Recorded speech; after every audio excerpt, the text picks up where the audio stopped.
ఈరోజు మన ఇంటర్వ్యూ చేయబోతున్న సీనియర్ నాయకులు ప్రజలకు సేవ చేయాలి, ప్రజలకు అంకిత భావంతో దగ్గర అవ్వాలి, అలా ఉన్న పార్టీతోనే మనం కలిసి పని చేయాలి అనే నినాదంతో అనే ఒక సంకల్పంతో ఈ రోజున కూటమి ప్రభుత్వంలో తనదంటూ శైలిలో ప్రజలకు సేవ చేయడానికి నజీర్ అహ్మద్ ఎమ్మెల్యే శాసనసభ్యులు ఇక్కడ గుంటూరు తూర్పు నియోజకవర్గం ఆయనతో పాటు ప్రజలకు సేవ చేయడానికి తన వంతుగా ప్రయత్నిస్తూ ఆయనతో నడుస్తూ కూడా ఈరోజు ప్రజల ముందుకు వచ్చారు. ఈరోజు 6R9 న్యూస్ ఛానల్లో ఇంటర్వ్యూ ఇవ్వడానికి కోట పిచ్చిరెడ్డి గారు మన ముందున్నారు. నమస్తే అండి. నేనైతే ఇప్పుడు కోట పిచ్చిరెడ్డి అనగానే ఫస్ట్ ఎవరికైనా మీరు వైఎస్ఆర్సీపీనా అంటాం. ఎందుకంటే మన ఆంధ్రప్రదేశ్లో ఉన్న రాజకీయాలు కమ్యూనిటీ మీద ఎక్కువగా చౌదరి అనగానే ఒకే టీడీపీ, రెడ్డి అనగానే వైఎస్ఆర్సీపీ, జనసేన, కాపులు అనగానే రకరకాలుగా వినిపిస్తున్నాయి కదా. ఇప్పుడే మీరు కూటమిలోన ఫస్ట్ గతం నుంచి కూడా ఏ పార్టీలో ఉన్నారు? లేదమ్మా, వాస్తవంగా నేను రాజకీయాల్లోకి రావడానికి కారణం మేమున్న ప్రాంతం ఆపోజిట్ బస్టాండ్ దగ్గరలో ఉంటుంది గుంటూరుకి. కానీ అది చాలా అంటే మీరు ఆశ్చర్యపోతారు, చాలా వెనకబడిన ప్రాంతం. ఎట్లా అంటే కనీసం ఇంట్లో నుంచి బయటికి వస్తే మనిషి నడవలేని స్థితిలో ఉండే రోడ్లు. రెండోది, అక్కడ ఒక వర్షం పడినా లేకపోతే ప్రజలు నైటు ఏదన్నా వర్షం పడకపోతే రోడ్ల మీద మంచాలు వేసుకొని పడుకునే పరిస్థితులు, వర్షాలు పడితేనేమో కనీసం లోపలికి వెళ్తే నలుగురు కలిసి పడుకునలేని పరిస్థితులు ఉన్న పరిస్థితులు చూసి నేను ఆ రోజు నేను అనుకున్నది ఏంటంటే వీరికి ఏదో ఒక సహాయం చేయాలి. అంతకుముందు నేను విడిగా ఏదో చేదోడు నాకు ఆ రోజున 18 ఇయర్స్. నేను అనుకున్న ప్రాంతంలో ఏదో ఒకటి నేను చేయాలి. ఏదో ఇండివిజువల్గా చేయడం అనేది ఆర్థికంగా అది ఎవరి వల్ల కాదు. రామిరెడ్డి తోట, ప్రకాష్ నగర్, పొత్తూరు వారి తోట, గుంటూరు వారి తోట, ఈ ప్రాంతాలు. అంటే నేను చెప్తున్న 98కి ముందు. ఈరోజు ఆ ప్రాంతాలు కొంచెం అభివృద్ధి చెందినవి అయినా కూడా ఇంకా వాళ్ళలో కొంత అందాల్సిన అవి ఉన్నవి, అవి జరుగుతూ ఉన్నవి కొన్ని. ఆ రోజు నేను ఆ పరిస్థితుల్లోనే నేను రాజకీయాల్లోకి రావడం జరిగింది. కాకపోతే ఆ రోజులో మాకున్న పరిస్థితులు ఏంటంటే కాంగ్రెస్ పార్టీకి దగ్గరగా, మేము నాయకులకి దగ్గరగా మేము ఉండేవాళ్ళం. కాంగ్రెస్ పార్టీనే చూస్తూ ఉన్నాము. ఆ రోజు కాంగ్రెస్ పార్టీలోనే ప్రయాణం చేశాం. కాంగ్రెస్ పార్టీ 98, 2003 రాజశేఖర రెడ్డి గారు ముఖ్యమంత్రి అయిన తర్వాత కూడా 5 ఇయర్స్ జర్నీ రాజశేఖర రెడ్డి గారి ప్రభుత్వంలో జర్నీ చేస్తున్నాం. అప్పుడు కూడా మేము ఎంతో కొంత సహాయం ఆ ప్రజలకు చేయాలనే భావంతో కొంత మాకు ఆ రోజుల్లో ఉన్న దగ్గరగా ఉన్న కార్పొరేటర్లను గెలిపించుకోవడం కానివ్వండి, ఆ ప్రాంతంలో ఉన్న పేదవారికి సహాయం పడటంలో కానివ్వండి, అవన్నీ మేము దగ్గరుండి చేసుకున్నాం. మరి ఎంతో కొంత అయితే సహాయం అయితే కాంగ్రెస్ ప్రభుత్వంలోనైతే చేశారా? తప్పనిసరిగా కాంగ్రెస్ ప్రభుత్వంలో మాకు అందుబాటులో ఉన్నటువంటి నాయకులు ఆ రోజుల్లో మహమ్మద్ జానీ గారు బాగా దగ్గరగా ఉన్నారు. ఆ తర్వాత నంబూరు సుబానీ గారు, వారి హయాంలో కొంత మేము వారి దగ్గరగా ఉండటం, ప్రజలకి సేవ చేయటం, వారిని ప్రజల్ని వాళ్ళ దగ్గరికి తీసుకెళ్ళి మేము వారికి కావాల్సినవి అందించడం, అవన్నీ కూడా మేము ఆ రోజు చేయడం జరిగింది. ఏమేం చేశారంటే ఇప్పుడు మీరు అన్నారు కదా అప్పుడు వర్షం వస్తే మునిగిపోయేవని, దానికి సంబంధించిన సమస్యను ఎంతవరకు తొలగించారు? వాస్తవంగా ఆ రోజు నిజంగా మాకు సీసీ డ్రైన్ అనేది తెలియదు, సీసీ రోడ్ అనేది తెలియదు, అసలు తెలియదు. ఆ ప్రాంతం అసలు తెలియదు. ఏం చేస్తారా అంటే రోడ్డు మీదకి వచ్చారంటే పాపం వాళ్ళకి మట్టి రోడ్లు తప్ప ఏమి ఉండేవి కాదు. మేము ఆ ప్రాంతంలో నాయకుల దగ్గరికి తీసుకెళ్ళడం కానీ ఆనాటి మాజీ మంత్రి గారు అయిన మహమ్మద్ జానీ గారు వాళ్ళ దృష్టి తీసుకెళ్ళడం, తర్వాత నంబూరు సుబానీ గారు దృష్టి తీసుకెళ్ళి రోడ్లు వేయటం. అయితే ఆ రోజు మేము సిమెంట్ రోడ్లు, సీసీ రోడ్లు 2004 to 2009.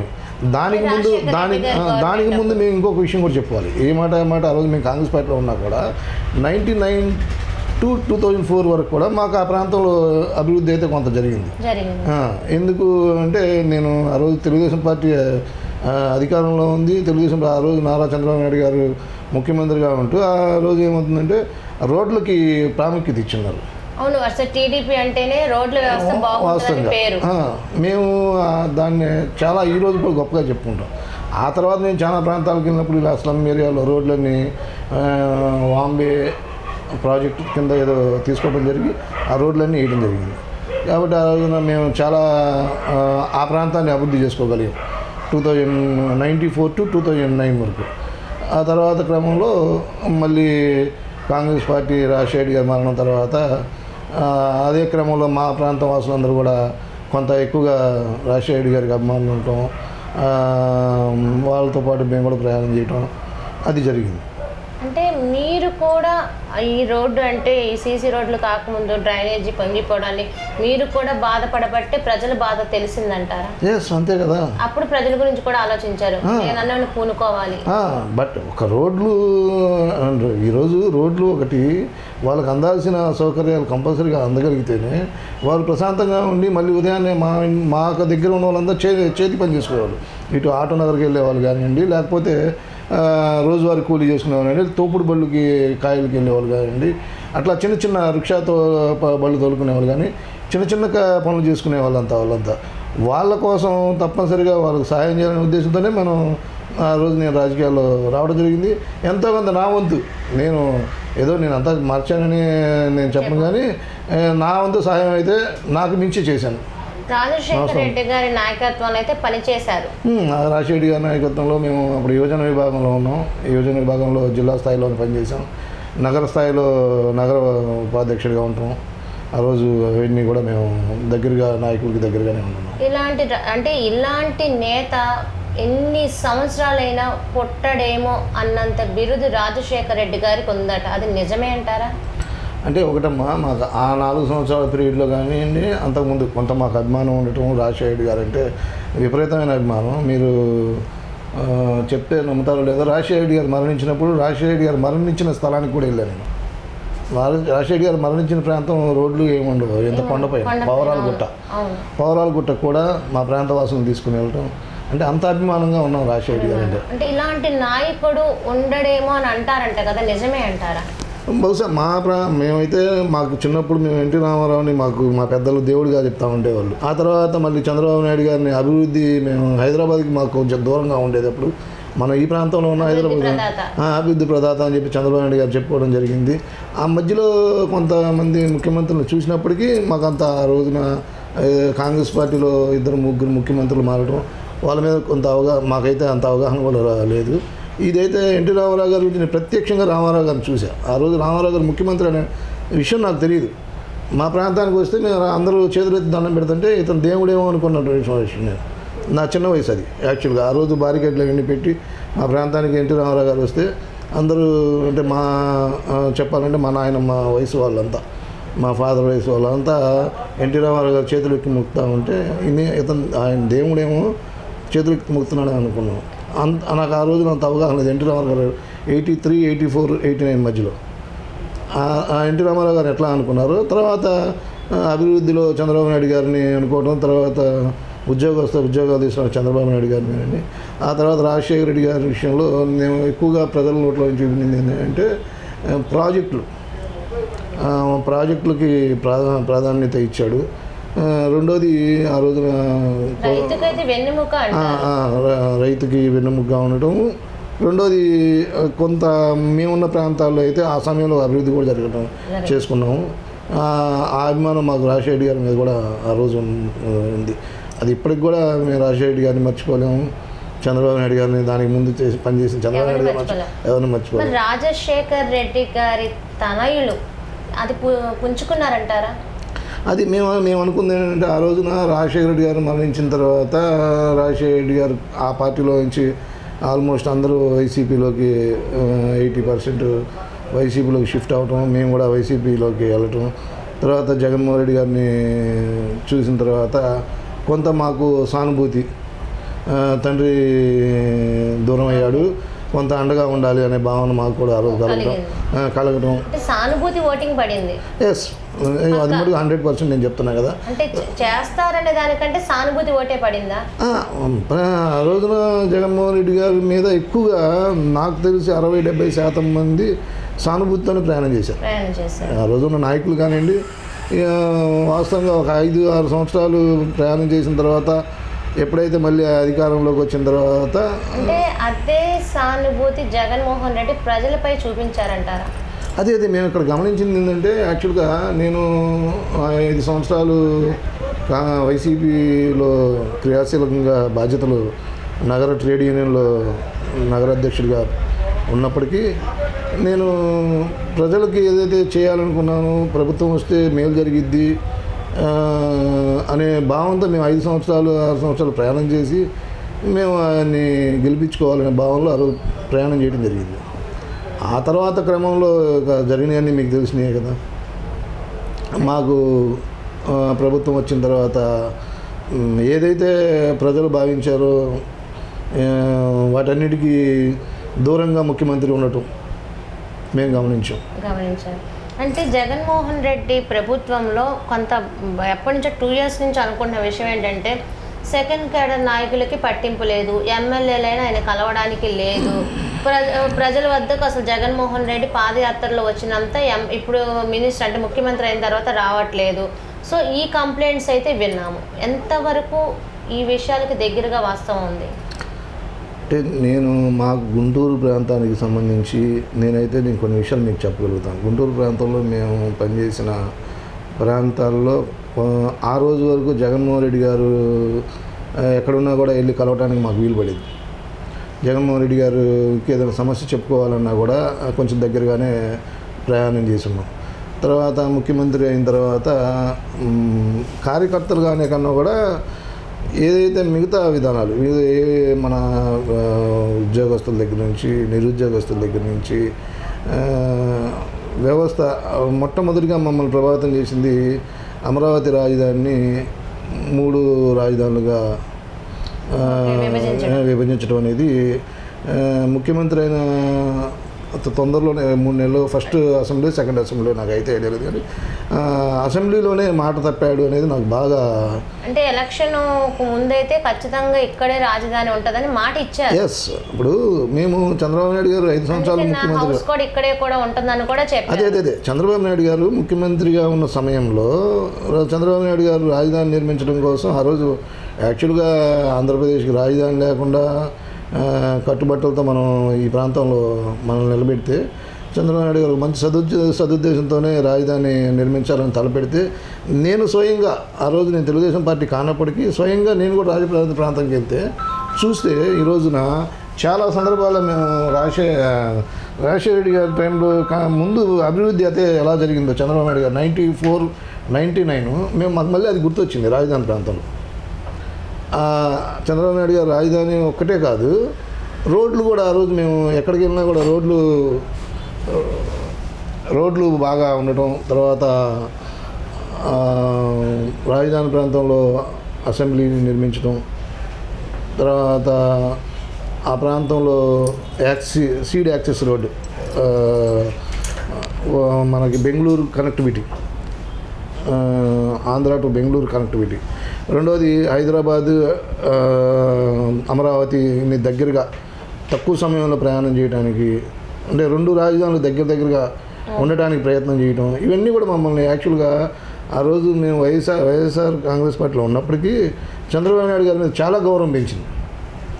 బట్ మేము ఎక్కడ మోసపోయామంటే జగన్మోహన్ రెడ్డి గారు చెప్పిన మాటలకు కూడా మేము మోసపోవడం జరిగింది.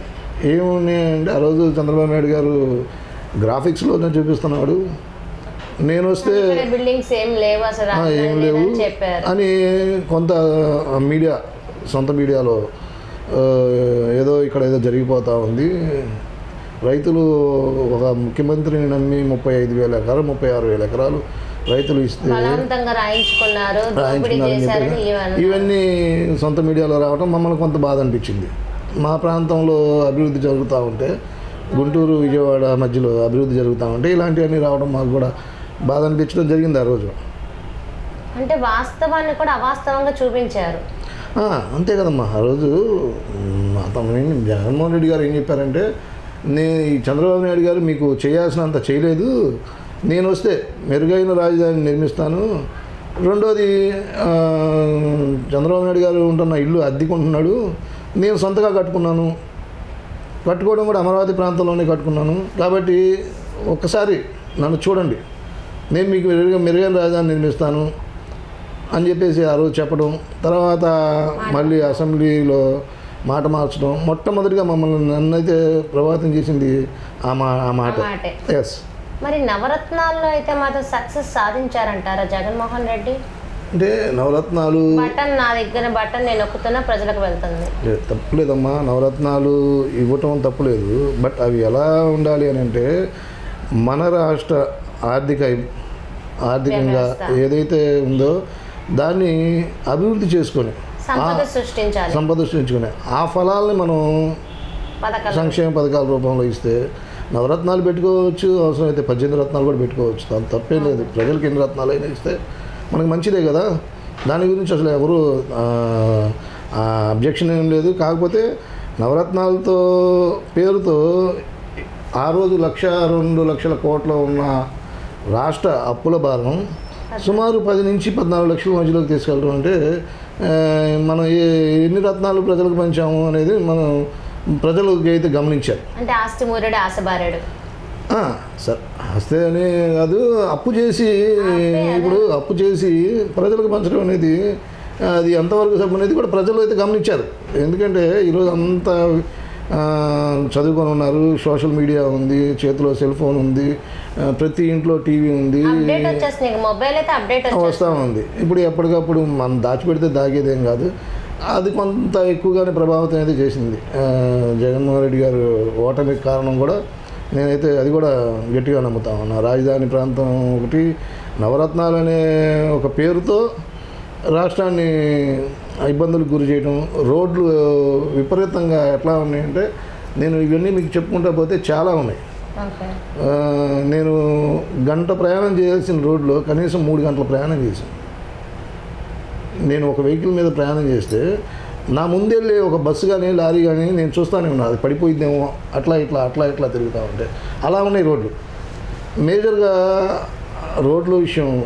రెండోది, ఒకప్పుడు గుంటూరుని గుంటలూరు కాబట్టి మాకు మళ్ళీ అదే గుర్తుకొచ్చి చాలా మంది కూడా అన్నారు. మాకు ఆ పేరు మళ్ళీ అదే గుర్తుకొచ్చింది, గుంటూరు గానే గుర్తుకొచ్చింది. గుంటలూరు.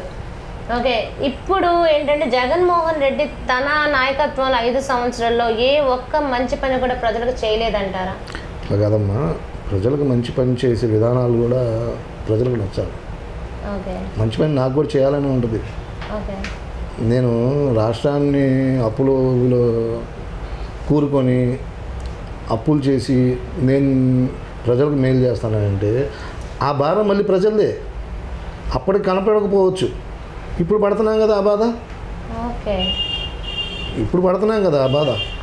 ఆ రోజు ప్రతి ఒక్కళ్ళ ఎత్తి మీద 2 లక్షల అప్పు దాకా వెళ్ళిపోయింది ఇప్పుడు ప్రతి పౌరుడికి. అవునవును, ఇప్పుడు ఆ భారం ఇప్పుడు పడుతుంది కదా.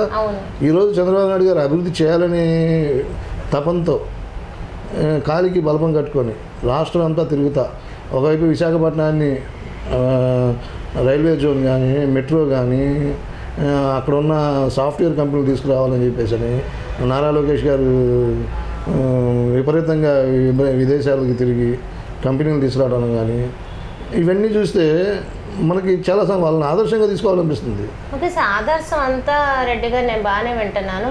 మొన్నటి దాకా అంటే 98 అంటే 26 సంవత్సరాలు అని అనుకుందాం ఇప్పటి వరకు, ఈ ప్రభుత్వం వచ్చేంత వరకు వైఎస్ఆర్సీపీతో మంచి స్నేహంతో ఉండి ఒక్కసారిగా కూటమి ప్రభుత్వం వచ్చిందని ఈ పార్టీలోకి వచ్చారా?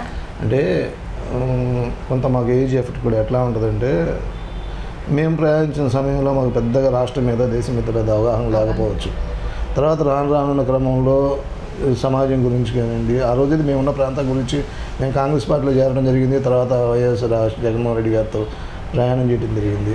ఈరోజు మేము తెలుగుదేశం పార్టీతో ప్రయాణం చేయడానికి కానీ, తెలుగుదేశం పార్టీని బలోపేతం చంద్రబాబు నాయుడు గారి నాయకత్వాన్ని కోరుకోవడానికి కారణం ఏంటంటే, ముఖ్యంగా ఈ రాష్ట్రాన్ని అభివృద్ధి చేసుకోకపోతే మన తర్వాత తరాలకి మన తర్వాత తరాల వాళ్ళకి మనం ద్రోహం చేసిన వాళ్ళం అవుతాం. ఇవి పెద్ద మాటలు అయితే అయి ఉండొచ్చు, కానీ నేను చెప్తున్నది పెద్ద మాటలు అయితే అయి ఉండొచ్చు, కానీ అది వాస్తవం కూడా. ఇప్పుడు ఏంటి రాజధాని నిర్మించుకోకపోతే మన ప్రాంతంలో మన రాష్ట్రాన్ని అభివృద్ధి చేసుకోవడం ఎట్లాగా? ఈరోజు రోడ్లు 3 నెలలు క్రితం మొదలు పెడితే ప్రభుత్వం వచ్చి 6 నెలలు అయితే రాజధాని ప్రాంతం జంగిల్ క్లియరెన్స్ కానివ్వండి, యాక్సెస్ రోడ్లు స్టార్ట్ చేయడం కానివ్వండి, వచ్చిన వెంటనే అసలు రాజధాని కలకలలాడేలాగా అయితే చేశారు కూడా, మనకి చూస్తూనే ఉన్నాం. ఎస్, ఇప్పుడే కదా, లాస్ట్ టైం కూడా మేము చేసాం పొరపాటు. మేము వైసీపీని సపోర్ట్ చేసి మేము పొరపాటు చేసామనిపించింది. దానికి కారణం కూడా చెప్తాను మీకు. మేము చిన్నప్పుడు చదువుకునే రోజుల్లో మాకు ఏదో కొన్ని చిన్న స్కూల్స్ మాత్రమే ఉండేది. అట్లాంటి ఎయిమ్స్ లాంటి మెడికల్ కాలేజీలు ఆంధ్రప్రదేశ్కి వస్తాయని మేము ఊహించలా. అట్లాంటి ఎయిమ్స్ లాంటి మెడికల్ కాలేజీలు కానివ్వండి, ఎస్ఆర్ఎం కానివ్వండి, విట్ కానివ్వండి, విద్యా సంస్థలు, అంత పెద్ద పెద్ద విద్యా సంస్థలు ఆంధ్రప్రదేశ్ వస్తే మేము ఎప్పుడు కలగాల. మరి 16-17 పైన మెడికల్ కాలేజీలు జగన్మోహన్ రెడ్డి గారి ప్రభుత్వంలో వచ్చాయంటారు. మరి ఇప్పుడు చెప్పుకోవడానికైతే బాగుంటుందమ్మా. నిర్మించి ప్రతి 5 సంవత్సరాలకి అభివృద్ధి జరగదనో లేకపోతే ఇంకోటైనా ప్రజలు ఓట్లేరు, ఎంతమంత చేయాలనే ఓట్లేస్తారు. చేసే విధానంలో లోపాలు ఉన్నాయని చెప్తాను నేను. ఓకే, విధానాల్లో లోపాలు. ఇప్పుడు మనం ప్రాజెక్టు పట్టుకుంటే అది చంద్రబాబు నాయుడు గారు మొదలుపెట్టారు కదా, దాన్ని పక్కన పెడదాం. లేకపోతే ఎవరో ముఖ్యమంత్రి మొదలుపెట్టారు కదా, దాన్ని పక్కన పెడదాం అనేది భావన కొంత కరెక్ట్ కాదేమో అనిపించింది. సార్ ఒక డౌట్, అంటే మీరు కూటమి ప్రభుత్వం వచ్చిన తర్వాత పార్టీలోకి వచ్చారా, లేదా అంతకు ముందే ఎలక్షన్ ముందే వచ్చారా? ఏ సంవత్సరం మీరు పార్టీలు అంటే ఈ టీడీపీ పార్టీలోకి ఎప్పుడు వచ్చారు? అసలు మీరు నజీర్ గారికి అని నేను తర్వాత మాట్లాడతాను, అసలు ఎప్పుడు వచ్చారు చెప్పండి. 98లో నేను రాజకీయాన్ని పరోక్షంగా గమనిస్తూ ఉన్నా, ప్రజలకు దగ్గరగా ఉంటా ఉన్నా. 2003 నుంచి నేను ప్రత్యక్ష రాజకీయాల్లో ఆ రోజు కాంగ్రెస్ పార్టీలో యువజన విభాగంలో పనిచేయడం జరిగింది. ఆ తర్వాత కాంగ్రెస్ పార్టీ నన్ను గౌరవించి నగర ఉపాధ్యక్షుడిగా చేయడం, ఆ క్రమంలో ఎంత జరిగిపోయిన తర్వాత రాజశేఖర్ గారు మనంతరం వైసీపీలో నేను ట్రేడ్ యూనియన్ నగర అధ్యక్షుడిగా నన్ను సేవలు అందించి కొన్ని 98 నుంచి నా ప్రయాణం అట్లా కొనసాగితే 2009 నుంచి 2014 దాకా వైసీపీ అధికారంలో ఉన్నప్పటికీ నేను ఆ పార్టీకి అమరావతి కానివ్వండి అభివృద్ధికి దూరంగా ఉంటుందన్న కారణంతోనే నేను ఆ పార్టీకి కూడా దూరంగా ఉండటం జరిగింది. ఏ సంవత్సరం నుంచి దూరం ఉన్నారు? 2019 జగన్మోహన్ రెడ్డి గారు 2020 నుంచి ఉన్నారు, కానీ ఏ పార్టీలో అయితే వెళ్ళలా? లేదు, నేను ఏ పార్టీలోకి వెళ్ళలేదు. నాకు శ్రేయోభిలాషులు వాళ్ళు వీళ్ళు కొంత దూరంగా ఉండబాకు, పార్టీకి అధికారంలోకి వచ్చిందని చెప్పినా కూడా ఆ పార్టీ విధానాలు నాకు కొంత బాధ అనిపించినాయి. పార్టీలో ఉన్న నాయకుల విధానాలు నాకు బాధ అనిపించినాయి. కార్యకర్తలు అవమానాలు పాలయ్యారంటే అది తర్వాత సబ్జెక్టు. అందులో నేను ఒకడిని. కార్యకర్తలు అవమానాలు పాలైన దాంట్లో నేను కూడా ఒకడిని. మా చేత పని చేయించుకొని చాకరీ చేయించుకొని ప్రజలకి మేము సేవ చేసే విధానాలను పక్కన పెట్టి ఒంటెద్దు పోకడు, అన్నీ మేమే రాజులు, మేమే బంట్లు, మేమే సైనికులు అనే కోణంలో ఆ రోజు ఆ విధానాలు నచ్చక మేము ఆ పార్టీకి దూరంగానే ఉన్నాం. ప్రభుత్వం అధికారంలో ఉంది, ఇప్పుడు మనం ప్రతిపక్ష పార్టీలోకి వెళ్ళినా మనం ఏదన్నా ఒకటి అలా ప్రజలకు ఏదైనా చేయాలనుకుంటే కక్ష దూరంతో వ్యవహరిస్తుంది అనే భావంతో కూడా మేము ఆ పార్టీకి న్యూట్రల్గా ఉండిపోయాం తప్ప వర్క్ అయితే చేయలే. 4 సంవత్సరాలు 3 సంవత్సరాలు దూరంగానే ఉన్నాం. వాళ్ళ తర్వాత మమ్మల్ని కబురు చేసినప్పుడు కూడా మేమైతే అప్పటికే మేము నిర్ణయించుకున్నాం, ఇష్టమైతే చూపించలేదు. మేము తప్పనిసరిగా నెక్స్ట్ మేము చంద్రబాబు నాయుడు గారిని ముఖ్యమంత్రి చేసుకోవాలని, ఈ రాష్ట్రం అభివృద్ధి చెందాలని అప్పటికే మేము నిర్ణయించుకున్నాం. ఒక డౌట్ సార్, ఇక్కడున్న శాసనసభ్యులు ఎమ్మెల్యే నజీర్ గారితో మీకు ఏంటి ఆ స్నేహ సంబంధం? ఎక్కడ ఉన్నా మీరు నజీర్ గారు ఎక్కడుంటే రెడ్డి గారు అక్కడ ఉంటున్నారు, ఎందుకు? ఒకటమ్మా, ఒక వ్యక్తి రాజకీయాల్లో కలిసి ఇంకో వ్యక్తితో ప్రయాణం చేస్తున్నాడంటే అనేక కారణాలు ఉంటాయి. అది గతంలో మీ ఇరువురి మధ్య స్నేహ సంబంధం కానీ కలిసి వర్క్ చేసేది కానీ ఉన్నాయా? స్నేహం ఉంది, స్నేహం అని చెప్పొచ్చు. రెండోది, మేమిద్దరం కలిపి ప్రజల కోసం ఎన్నో సందర్భాల్లో ప్రజల సమస్యల మీద, ఇప్పుడు డ్రగ్స్ అనే మాట వినపడతా ఉంది. ఆ రోజు గంజాయి అనే విషయం మీద ఎమ్మెల్యే నసీర్ అహ్మద్ గారు నేను ఇద్దరం ఒక 10-15 సంవత్సరాల నుంచి ఎక్కడైతే పేద ప్రజలు ఉన్నారో అక్కడికి వెళ్ళటం, వాళ్ళని ఆదుకునే ఒక స్నేహపూర్వకంగా కలిసి పనిచేసాము. చేదోడు వాదోడుగా. అంటే 15 సంవత్సరాలు అని అంటే 2010, 11, 9 ఆ టైం నుంచి. 2010 12 అనుకోండి సపోజ్. అప్పటి నుంచి కలిసి అయితే పని చేశారు. అప్పుడు సార్ కూడా కాంగ్రెస్ పార్టీలో ఉన్నారు కాబట్టి. కాంగ్రెస్ పార్టీలో ఉన్నప్పుడు కన్నా కూడా కాంగ్రెస్ పార్టీలో ఇద్దరం యువజన విభాగమైనా మాకు పెద్ద పరిచయం అయితే లేదు. ఎమ్మెల్యే గారు యువజన విభాగంలో ఉన్నా, నేను యువజనంలో, మాకు అంత దగ్గర సంబంధం లేదు. ఆ తర్వాత వైఎస్ఆర్సీపీలోకి రావడం, వైఎస్ఆర్సీపీలో కలిసి పనిచేయటం, ప్రజల సమస్యల కోసం పోరాటం, నగర అభివృద్ధి కోసం పోరాటం, ఎమ్మెల్యే గారిలో నచ్చిన విధానాలు నాకు బాగా దగ్గరగా కొట్టుకున్నాయి. ఒక స్నేహభావంతో. ఎవరితోనైనా స్నేహం భావంగా ఉంటారట నజీర్ గారు అయితే, అదైతే వింటున్నాం. ఎంతవరకు అది స్నేహభావం ఒకటే కాదు, పేద ప్రజలు ఎక్కడైతే ఉన్నారో వారికి ఏదో ఒకటి చేయాలని తపన మాకు ఇద్దరిలో ఉండేది. ఇద్దరు మేము చర్చించుకునే వాళ్ళం కూడా. మేము ఆ రోజుల్లో సపోజ్ అనాథ పిల్లలు ఉన్నారు, అనాథ పిల్లల్ని ఆదుకునే వాళ్ళని భావంతో కొన్ని సందర్భాల్లో మేము సొంత నిధులు ఇద్దరం, ఎమ్మెల్యే గారు రూపాయి ఇస్తే నేను పావులా, అట్లా సొంత నిధులు ఖర్చు పెట్టి అనాథ పిల్లల కోసం ఏదో ఒకటి చేయాలని తపంతో చాలాసార్లు పేద పిల్లలకి వెళ్ళి మేము దుప్పట్లు పంపిణీ చేయడం కానివ్వండి, వాళ్ళకి పుస్తకాలు కొనిపించడం కానివ్వండి, పండగల సమయంలో వాళ్ళని ఆదుకోవటం కానివ్వండి, అట్లాంటివి మేము చాలా చేసి ఉన్నాము. ఆ తర్వాత క్రమంలో కూడా ఎమ్మెల్యే గారు నాకు చాలాసార్లు రాజకీయంగా సలహాలు ఇవ్వటం కూడా నాకు బాగా దగ్గరగా, నాకు రాజకీయంగా నేను చాలా నేర్చుకోవడం కూడా జరిగింది. ఎమ్మెల్యే గారిని కలిసి అయితే ప్రయాణం రాజకీయంగా చేశారు. ప్రయాణం రాజకీయంగా చేసిన మాట వాస్తవం. ఒక డౌట్ ఏంటంటే నజీర్ గారు వైసీపీలో ఎమ్మెల్యే టికెట్ కోరుకున్నారు, అందుకే అక్కడ న్యాయం జరగలేదు కాబట్టి టీడీపీలో తన సేవలు అందించడానికి వచ్చారు అనేదైతే వినపడుతుంది. వాస్తవమేనా? అసలు అది అబద్ధం అమ్మా. ఎమ్మెల్యేగా ఎవరైనా కోరుకుంటారు, తప్పేం లేదు. రాజకీయంగా ఎదగాలి, ప్రజలకు సేవ చేయాలి, అది తప్పేం లేదు. కానీ ఎమ్మెల్యే టికెట్ ఇవ్వకపోవటం వల్లనే నసీర్ అహ్మద్ టీడీపీలో జాయిన్ అయ్యాడు అనేది నాకు తెలిసి అయితే అవాస్తవం. నాకు వ్యక్తిగతంగా తెలిసింది ఏంటంటే, నసీర్ అహ్మద్ లాంటి వ్యక్తి ప్రజల్లో ఉండాలని తెలుగుదేశం పార్టీ భావించింది. ఆ రోజు తెలుగుదేశం పార్టీ నసీర్ అహ్మద్ గారిని పిలిపించుకొని ప్రజలకు సేవ చేయాలని ఆ పార్టీ తరపు నుంచి కంటెస్ట్ చేయమని చెప్పి కోరడం అయితే మేమిద్దరం కూడా దగ్గరగా ఉన్నాం. ఆ రోజు 2019లో తెలుగుదేశం పార్టీని పోటీ చేశారు. ఆ ప్రాంతంలో ఆ టైంలో మేము కూడా పాపం నసీర్ అహ్మద్ గారు వెంట నడవాల్సిన సమయం ఉన్నప్పటికీ కూడా, టైం ఉన్నా మాకు ఆ టైంలో జగన్మోహన్ రెడ్డి గారిని ఒకసారి ముఖ్యమంత్రి చేసుకున్న భావంతో ఒక్క ఛాన్స్ అదే, ఒకవైపు మిత్రుడికి సాయం చేయలేకపోతున్నాను అనే భావన ఒకవైపు బాధ పెట్టింది.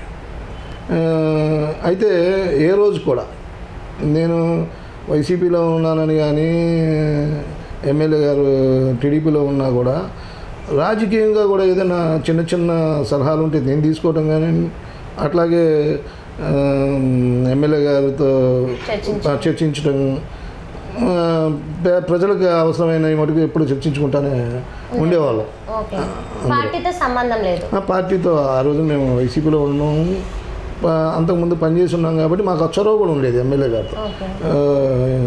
ఈ పార్టీకి సంబంధించి తర్వాత మేము పార్టీకి దూరంగా, వైఎస్ఆర్సీపీకి దూరంగా ఉంటున్నాం అనేది ఎమ్మెల్యే గారు కూడా గమనించారు. ఆ రోజు ప్రజలకు సేవ చేయాలనుకున్నప్పుడు దూరంగా ఉండటం మంచి పద్ధతి కాదు. ఓకే సార్, మీరు వైసీపీలో పార్టీలో లేకపోయినా 20 నుంచే పక్కకు వచ్చినా, కానీ 19 నుంచి 24 మధ్యలో నజీర్ అహ్మద్ గారిని వైసీపీ శాసనసభ్యులు ఏమైనా ఇబ్బంది పెట్టే చర్యలు ఏమాత్రం జరిగాయా? చాలా జరిగాయి. ఏమేంటివి? ఎమ్మెల్యే గారు ప్రజల కోసం పోరాడుతున్న క్రమంలో పోలీసులు అతను పట్ల ప్రవర్తించే తీరు మేము కళ్ళారా చూసాం. ఎలా ప్రవర్తించేవాళ్ళు? దుందుడుగా. ఇప్పుడు సమాజంలో ప్రజాస్వామ్యబద్ధంగా పోరాటాలు చేయాల్సిన బాధ్యత ప్రతిపక్షానికి కూడా ఉంది. దేని మీద పోరాడితే పోలీసులు జూలం చూపించారు? నగరాభివృద్ధి. వేరే ఇంకా ఇప్పుడు నసీర్ అహ్మద్ గారు అనే వ్యక్తికి వేరే వ్యాపకమే ఉండదు. మేము చాలా సందర్భాల్లో మేమేమనుకుంటామంటే, ఎర్లీ మార్నింగ్ 5కి స్టార్ట్ చేస్తే అసలు మమేకమైపోతూ ఉంటాడు ప్రజల్లో. ప్రతిదీ సమస్య, ఏదో ఒక సమస్య, ఏ సమస్య ఉంటే ఆ సమస్య ప్రభుత్వం దృష్టికి తీసుకెళ్ళాలి, ప్రజలకి మేలు చేయాలనే భావన ఎక్కువగా ఉండేది. ప్రతిపక్షంలో ఉన్నాం కాబట్టి వాటి మీద జరగనప్పుడు పోరాటాలు కూడా చేయడం చూశాను. ఓకే. ఆ పోరాటాలు చేసే క్రమంలో ఎమ్మెల్యే గారి మీద దౌర్జన్యాలు పోలీసుల ద్వారా జరిగినాయి. ఆ రోజున రాజకీయంగా కూడా అంటే నేను భౌతిక దాడులు అని చెప్పలేను కానీ ఆఫీస్ దగ్గరికి వెళ్ళటం, సోషల్ మీడియాలో కొన్ని పోస్టులు పెట్టడం, అవన్నీ కొంత నాకు కూడా బాధ అనిపించినాయి. ఓకే. ఇబ్బంది అయితే పెట్టారు అంటే ఆయన ఫోన్ చేసి వార్నింగ్ ఇవ్వడం ఇలాంటివి ఏమైనా జరిగింది? అంత దగ్గరగా నాకైతే తెలియదు కానీ ఇబ్బందులు పెట్టిన మాట అయితే వాస్తవం. ఎందుకు చెప్తున్నా అంటే నేను నాకు సోషల్ మీడియాలో చూస్తూ ఉంటా, పేపర్లో చదువుతూ ఉంటా, ప్రత్యక్షంగా కూడా చూసిన సందర్భాలు ఉన్నాయి. ఓకే సార్, ఇప్పుడు ఏంటంటే మీరు కూటమి ప్రభుత్వంలో ఉన్నారనే విషయంగా నేను అడగట్లేదు, కానీ 2020 నుంచే పక్కకు వచ్చేసారు నచ్చక వైసీపీ గవర్నమెంట్ది. అసలు ఇక్కడ గుంటూరు తూర్పు వరకే మాట్లాడుకుందాం. ఇక్కడ ప్రజలకు జరుగుతున్న అన్యాయం ఏంటి, ఇక్కడ అభివృద్ధి ఏమీ నోచుకోలేదు, ఇక్కడ సమస్య ఏంటి అసలు? అప్పట్లో వైసీపీ చేసిన బిగ్ మిస్టేక్స్ ఏంటి ఇక్కడ తూర్పు నియోజకవర్గంలో? వాస్తవంగా గుంటూరు నగరంలో ఫస్ట్ ట్రాఫిక్ ఇబ్బందులు మెయిన్గా ఉంటా ఉన్నాయి. దానికి కారణం ఏంటంటే డెవలప్మెంట్ జరగకపోవడం. డెవలప్మెంట్ జరిగితే ట్రాఫిక్ ఆటోమేటిక్గా కొంత తగ్గిద్ది. ట్రాఫిక్ సమస్య ఒకటి. రెండోది, ఎన్నో సంవత్సరాల నుంచి కళ నందివేలుగు ఫ్లైఓవర్ కానివ్వండి, లేకపోతే అరండల్పేట ఫ్లైఓవర్ కానివ్వండి, ఈ ఫ్లైఓవర్ ఎన్ని సంవత్సరాల నుంచో ప్రజలు ఎదురు చూస్తూ ఉన్నారు. వాటి కోసం పోరాటం చేయడంలో ఎమ్మెల్యే గారు ఆ రోజు ప్రతిపక్ష పాత్ర పోషించడంలో నేను చాలా గర్వించాను. ఎందుకంటే సమస్యల మీద మనం దృష్టి పెట్టాల్సిన అవసరం ఉంది. పథకాలు అధికారులు ఉంటారు, వాళ్ళు నడుపుతూ ఉంటారు, కానీ సమస్యల మీద అధికారులు పోరాటం చేయలేరు, నాయకులు మాత్రమే పోరాటం చేయాలి. కాబట్టి అలాంటి నాయకుడు నగరంలో ఉన్నాడు. అలాంటి నాయకుడు అంటే నడవాలి. అలాంటి నాయకుడు తెలుగుదేశం పార్టీతో ఉన్నాడు. చంద్రబాబు నాయుడు గారి ఆశయాలు, నారా లోకేష్ గారి ఆశయాలతో ముందుకు నడుస్తూ ఉన్నాడు. కొన్ని డౌట్స్ అయితే అడుగుతా.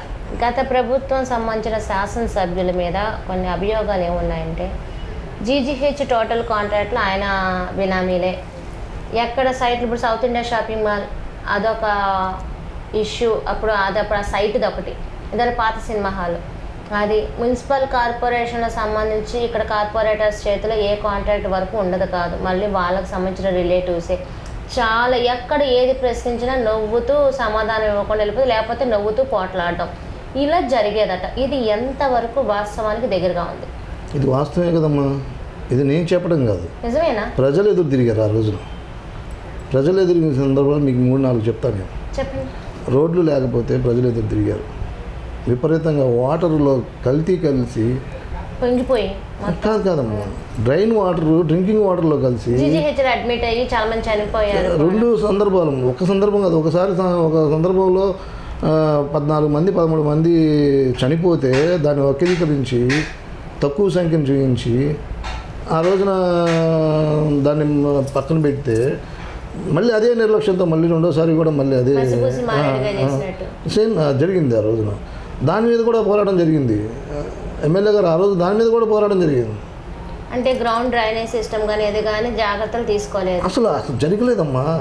అసలు అభివృద్ధి ఆ రోజున కాంట్రాక్ట్స్ మీద జరగలేదు. అసలు మీకు వర్కులు ఎక్కడ జరిగినాయి అంటే వాళ్ళ సొంత కార్యక్రమాల్లో వాళ్ళ అభివృద్ధి జరగడం తప్ప ప్రజలకు కావాల్సిన కనీస సౌకర్యం, నేను అంటుంది సరే రోడ్స్ మనం సెకండరీ అనుకుందాం, వాటర్ డ్రింకింగ్ వాటర్ ఇంపార్టెంట్ కదా.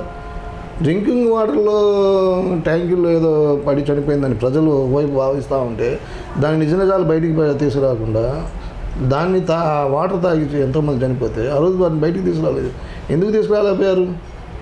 ప్రతిపక్షం లేకపోతే అది కూడా తెలిసేది కదా. మరి ఆయనే కదా జీజీహెచ్ దగ్గర వాటర్ ట్యాంక్ కూడా ముస్తాఫాది కూడా నీళ్ళతో కూడా పెట్టారు అందరు తాగడానికని. ఎండాకాలం వచ్చినప్పుడు రాజకీయ నాయకులు సహజంగానే డ్రింకింగ్ వాటర్లు కావాల్సిన చోట తాగిన చోట పెడతారు. అది ఆ 2 నెలలు తాగితే మనం ఇళ్ళల్లో సరిపోవు కదా. ఆ 2 నెలలు మనం వేరే నుంచి వచ్చినప్పుడు ఇక్కడ మంచినీళ్ళు తాగడం సర్వసాధారణం. మనం అక్కడికి వెళ్ళినప్పుడు ఇంకో ఏ నాయకుడు పెట్టినా మంచినీళ్ళు అందరికీ కావాల్సిందే. కానీ నేను అన్నది ప్రజలకు కావాల్సిన, గుంటూరు నగరంలో ప్రజలకు కావాల్సిన తాగునీటి సదుపాయాన్ని ఆ రోజు మెరుగుపరచుకోలేకపోయాం. ఈ రోజున కొత్తగా పైప్ లైన్లు వేస్తూ ఉన్నారు. కరెంటు సమస్యలు కూడా ఉన్నాయి. వర్షం వస్తే మునిగిపోయి ఇళ్లలో నీళ్లు పైకి వచ్చేసి కూడా చాలా ఇబ్బందులు. ఇవి కూడా ఎమ్మెల్యే సరిగ్గా చేయలేదు ముస్తఫా అనేది కూడా వినబడింది కూడా, గట్టిగా వార్తల్లో కూడా నిలిచాయి కూడా. కరెంటు సమస్యలు మేము ఆ రోజు మేము అంత ఇది కాదు కానీ కాకపోతే బిల్లులు పెంచడంలో మేము చాలా బాధపడ్డాం. బాబా 4-5 సందర్భాల్లో జగన్మోహన్ రెడ్డి గారు అధికారంలో రావడానికి కరెంటు ఛార్జీలు మన రాష్ట్రంలో ఎక్కువగా ఉన్నాయి, పక్క రాష్ట్రాలతో పోల్చుకుంటే మనం చాలా తక్కువ కరెంటు మనం కొనుక్కోవచ్చు అనే ఉద్దేశంతో ప్రజలకు ఆ రోజు మాట ఇచ్చి అధికారంలోకి వచ్చిన తర్వాత 5 సార్లు కరెంటు ఛార్జీలు పెంచడం అనేది కూడా ప్రజలు గమనించారు. మాకు బాధ అనిపించింది ఆ విషయంలో. సో ఒకటి ఏంటంటే మరి కోట్ల నిధులు అని చెప్పచ్చు, మున్సిపల్వే నిధులే కానీ ఇక్కడ వర్క్ ఈ 5 సంవత్సరాలు ఎమ్మెల్యే చేయాల్సిన వచ్చిన ఫండ్ అంటే గవర్నమెంట్ నుంచి వచ్చినాయి కానీ మరి ఇవన్నీ ఏమైపోయినాయి, వీటి మీద ఎమ్మెల్యే గారు చర్యలు ఎలా తీసుకోబోతున్నారు, ఎప్పుడైనా డిస్కషన్ జరిగిందా? ఎమ్మెల్యే గారు అధికారంలోకి వచ్చిన తర్వాత, కూటమి ప్రభుత్వం అధికారంలోకి వచ్చిన తర్వాత మొట్టమొదటిగా సమస్యల మీదే ఒక లిస్ట్ తయారు చేసుకున్నారు. ఏ సమస్యలు? మొట్టమొదటిగా మనం దేనికి ప్రయారిటీ ఇస్తే ప్రజలకు మేలు జరిగిద్ది, నెక్స్ట్ నెంబర్ 2 ఏ సమస్య, నెంబర్ 3 ఏ సమస్య అని గమనిస్తే మొట్టమొదటిగా మేము ఈ 6 నెలల్లో మేము గమనించింది ఏంటంటే ట్రాఫిక్ని తగ్గించుకోవాలనే భావన చేశారు. ట్రాఫిక్ తగ్గించుకోవాలనే భావనతో బస్టాండ్ రోడ్ని కొంత మోడిఫై చేసి అక్కడున్న ట్రాఫిక్ని కొంత తగ్గించడం జరిగింది. అట్లాగే జిన్నా టవర్ సెంటర్లో ట్రాఫిక్ని కొంత, కొత్తపేట రోడ్డు, ఇవన్నీ ఇప్పుడు ఆ క్రమంలో ఏమైందంటే మనకి బ్రిడ్జి వర్కులు మొదలుపోతూ ఉన్నాయి, తర్వాత 3 వంతుల వర్కులు మొదలుపోతూ ఉన్నాయి. దానివల్ల మనకి నగరంలో ఇంతకుముందు 2 వేస్ ఉంటే 1 టౌన్కి 2 టౌన్కి కనెక్టివిటీస్ 3 వేస్ ఉంటే ఇప్పుడు 2 వేస్ నుంచే మనం రావాల్సి వస్తుంది. అది కొంత ఇబ్బందికరం. ప్రజలు అయితే ప్రజలు గమనించారని అనుకుంటా ఉన్నాను నేను. ట్రాఫిక్ని తప్పదు మనకి ఈ అభివృద్ధి చేసుకొని అండాలపేట ఫ్లైఓవర్ కానివ్వండి, నందివెలుగు ఫ్లైఓవర్, ఈ 2 పూర్తి చేసుకోగలిగితే మనకి ఇంకా మెరుగైన ట్రాఫిక్ని మనం ప్రజలకు అందిన ట్రాఫిక్ లేకుండా చేసిన వాళ్ళు అవుతాం. దాని మీద ఫస్ట్ దృష్టి పెట్టారు. రెండోది పేద ప్రజలు ఆరోగ్యానికి సంబంధించి ప్రైవేట్ హాస్పిటల్స్కి వెళ్తుంటే అక్కడ నిర్లక్ష్య వైఖరి. ఆరోగ్యశ్రీ ఉందంటే కొంతమందికి సమాధానం చెప్తారు, కొంతమందికి సమాధానం చెప్పలేని పరిస్థితి. వాళ్ళు ఏమంటారంటే మాకు బిల్లులు రావట్లేదు, మేము వైద్యం చేయాలని వాళ్ళ సమస్య వాళ్ళు చెప్తా ఉన్నారు. ఇవన్నీ ఎమ్మెల్యే గారు దాని మీద దృష్టి పెట్టి ఎవరైతే ఆరోగ్యశ్రీ ద్వారా వర్తించకుండా ఉన్న వ్యాధులు ఉన్నాయో వారికి మెరుగైన వైద్యం అందించడంలో డాక్టర్స్తో మాట్లాడటం కానీ, తర్వాత డాక్టర్స్తో మాట్లాడటమే కాకుండా వారికి సీఎం రిలీఫ్ ఫండ్, నాకు తెలిసి నగరంలో ఇప్పటికే సుమారుగా 45-50 మందికి సీఎం రిలీఫ్ ఫండ్ అందించారు. 31వ తారీఖున కూడా ఇచ్చారు. 1వ తారీఖు 31 తారీఖు కూడా డిసెంబర్ 31న ఇచ్చారు. 1వ తారీఖు కూడా స్వయంగా ఎమ్మెల్యే గారు వెళ్ళి ఇవ్వటం జరుగుతూ ఉంది చెక్కులు. అవి అందజేస్తున్నప్పుడు ఆ ప్రజల్లో వాళ్ళ మొహంలో కలిగే ఆనందం మాకు కూడా చాలా సంతోషం. ఒక డౌట్ సార్, అంటే ఇప్పుడు మీడియా ముఖంగా కనిపిస్తున్నారు అనేది ఓకే, కానీ ఎమ్మెల్యే కాకముందు ప్రజలకు దగ్గరగా, ఎమ్మెల్యే అయినాక ఏదో తూతూ మంత్రంగా ప్రజలకు దగ్గర కనిపిస్తూ అనే విధానం ఏమైనా ఉన్నాయా ఇక్కడ? నేను ఈ 5-6 నెలల్లో యాక్చువల్గా అంతకుముందు ఎప్పుడు కష్టపడి ఉన్నాను. ఈ 5-6 నెలల్లో నేను ఎమ్మెల్యే గారి వల్ల నేను ఎక్కువ కష్టపడుతున్నాను.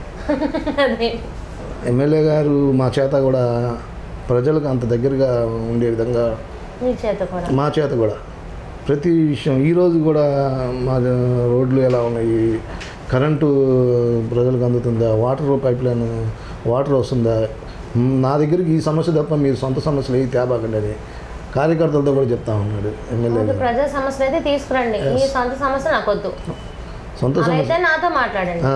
అలా ప్రజల సమస్యల మీద ఎక్కువ దృష్టి పెట్టడం చేస్తున్నారా గ్రౌండ్లో? ఇప్పటికే మీరు గమనిస్తూ ఉంటే, ఒకటి వైద్యం గురించి ఇందాక చెప్పాను మీకు, రెండోది రోడ్లు, డ్రైనేజీ కూడా, రోడ్స్ డ్రైన్స్ కానివ్వండి, సీసీ రోడ్లు కానీ కొన్ని రోడ్లు శంకుస్థాపన చేయడం జరిగింది, పనులు మొదలు పెట్టడం కూడా జరిగింది.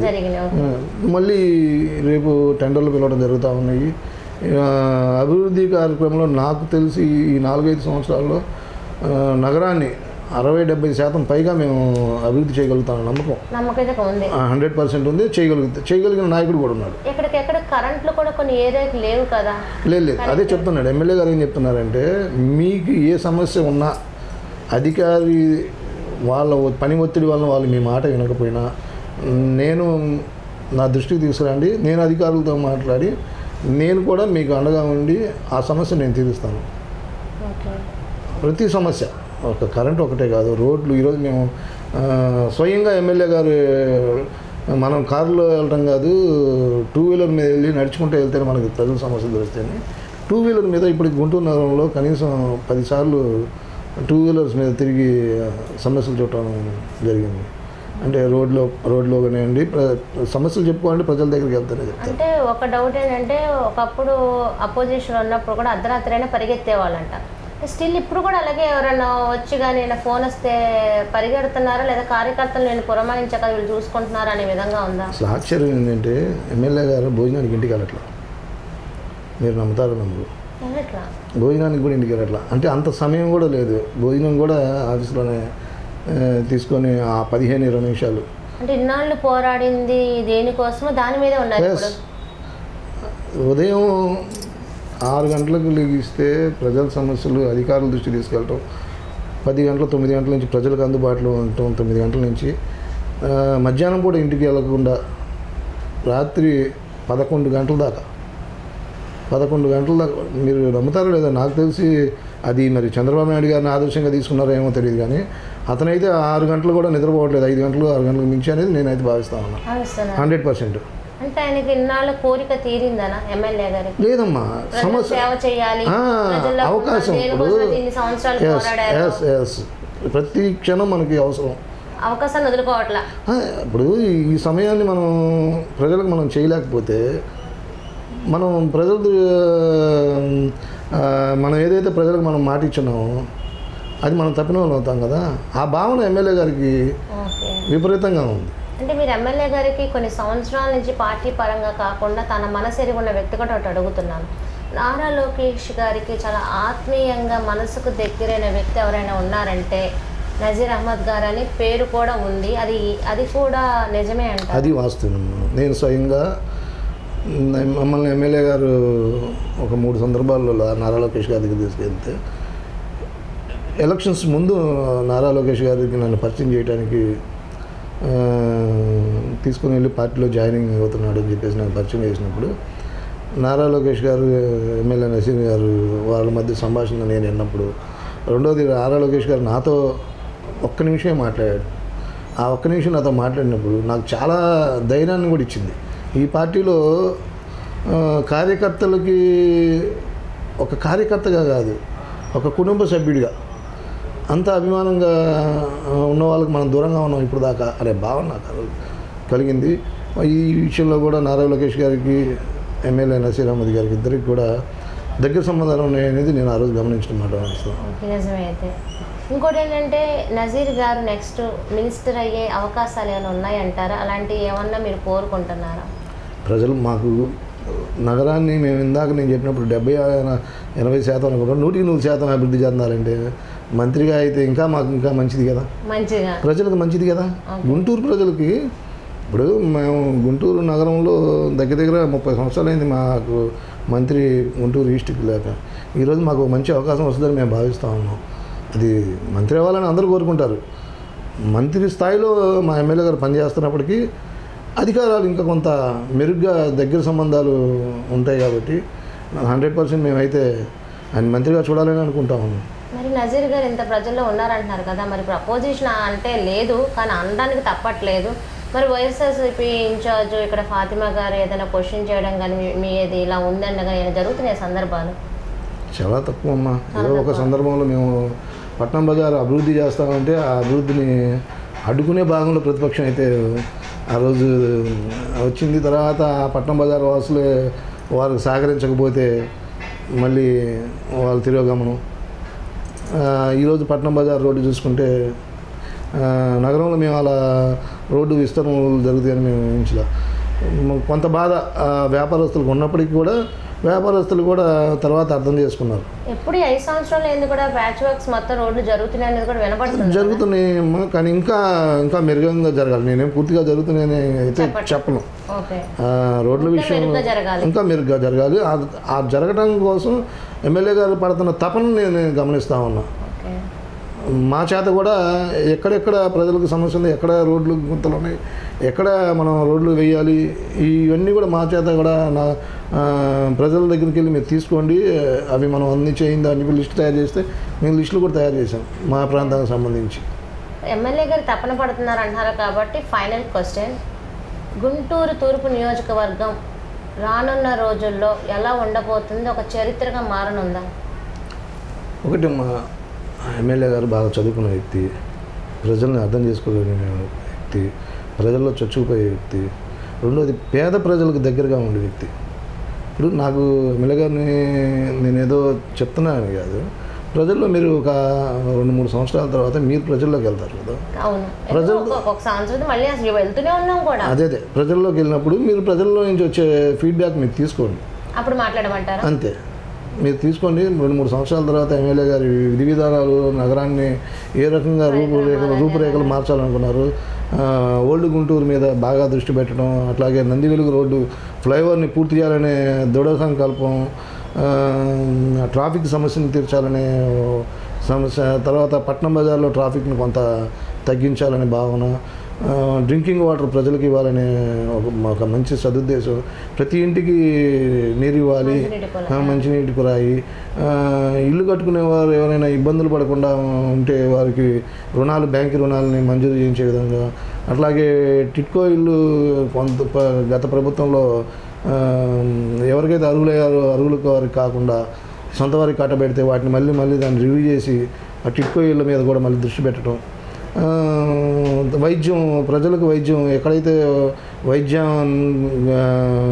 ఆరోగ్యం బాగలేక హాస్పిటల్లో ప్రాణాలు కోల్పోతూ ఉంటే వారికి అండగా ఉండటం, వారికి సీఎం సహాయనిధి నుంచి రిలీఫ్ ఫండ్ ఇప్పించడం, ఇవన్నీ కార్యక్రమాలు ఎమ్మెల్యే గారు ప్రతిరోజు నిత్యం దాని మీద దృష్టి పెడతా ఉన్నారు. రేపు మనం ఏం చేయాలి, ఈరోజు హోంవర్క్ చేసుకొని రేపు ఏం చేయాలి అనేది మళ్ళీ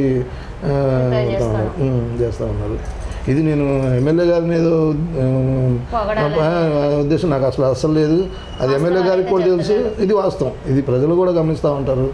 నేను చెప్తుంది ఏంటంటే ఇప్పటికిప్పుడు మేము 6 నెలల్లో మేము అన్నీ చేసామని చెప్పట్లా, చేయడానికి మేము ప్రణాళికలు అయితే రూపొందించుకుంటా ఉన్నాడు ఎమ్మెల్యే గారు. 1 by 1 కనీసం 3 సంవత్సరాల్లో మేము ఒక నగరాన్ని సుందరీకరణ చేయాలి, పార్కుల్ని అభివృద్ధి చేయాలి, వీధుల్ని శుభ్రపరచాలి, ఎక్కడైతే వీధుల్లో శానిటేషన్ ప్రాబ్లం ఉంది, శానిటేషన్ మీద విపరీతమైన ఫోకస్ పెట్టారు. ప్రతిసారి శానిటేషన్ మీద మేము మాట్లాడుకుంటాం, ఎందుకంటే శానిటేషన్ ద్వారానే ప్రజలకి ఆరోగ్యాన్ని మెరుగుపరచగలుగుతాం అనేది మాకున్న ఒక ఆలోచన.